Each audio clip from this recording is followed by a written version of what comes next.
There's always an anniversary of some albums. I love that the fans pay attention to that more than I do. If it's an anniversary, it means it's important. So yeah, Black Album. It seems like not too long ago, but it is a while ago.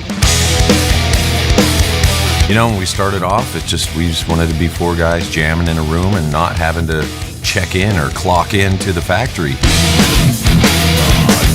The fact that it's, 34, 35 years later, and we're still out there touring and having a good time at it. There's lots to be grateful for. A lot. Hooking up with the right people business-wise, obviously the right companies and the right people who share the vision of what we want.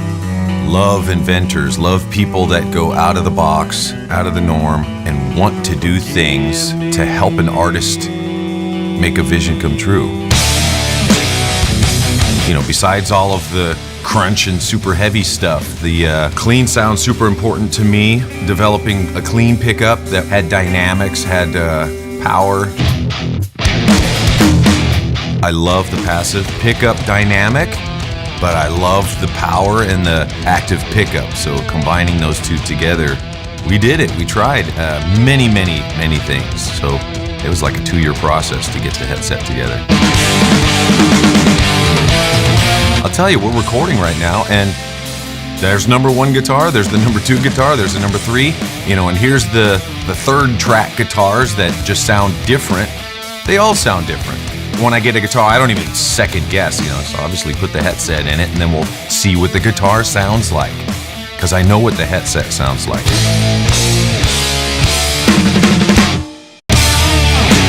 I remember at the NAMM show, just walking around, going in and seeing all this stuff, and going up to somebody at ESP saying, "Hey, can you guys make an Explorer type shape?" I said, "Well, sure. I want the headstock bigger. I want it to look like a hockey stick."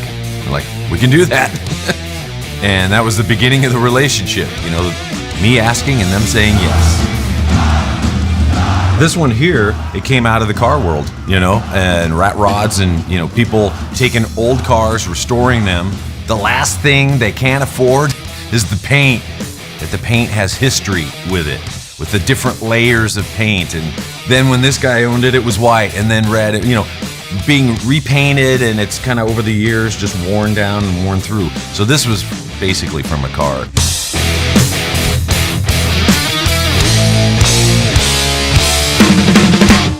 The Iron Cross came out from an idea. I had an old, I think a 74 Gibson Les Paul. It was a motorcycle that I was building at the time, the Saga, and this was, basically an Iron Cross that we were putting on the tanks, the gas tanks.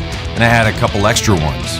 So I just kind of was goofing around and just, bolted onto the guitar, with some old brass standard screws. Love it. Love it. Looks like it's been through World War II, right here. World War I even. But it's a war horse, and it's awesome.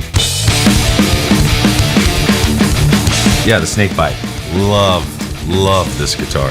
Thinner than your traditional Explorer shape. And yeah, I designed this just out of drawings and then on Photoshop.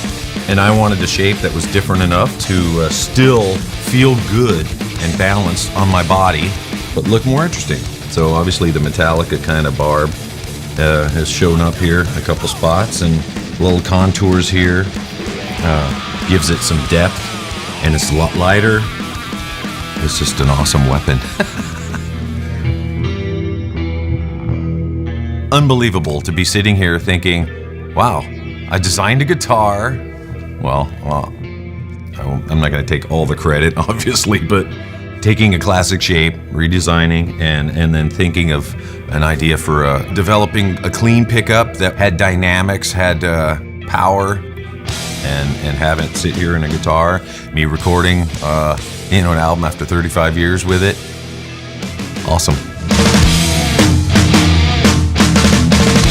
To have been a part of something that has blossomed into something really great, and with people that deserve it, because they're good people.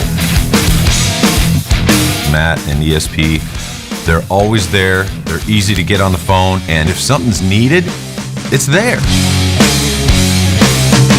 And Rob is one of those at EMG, and he's a mad scientist. I tell you, this combination is heaven for me right here.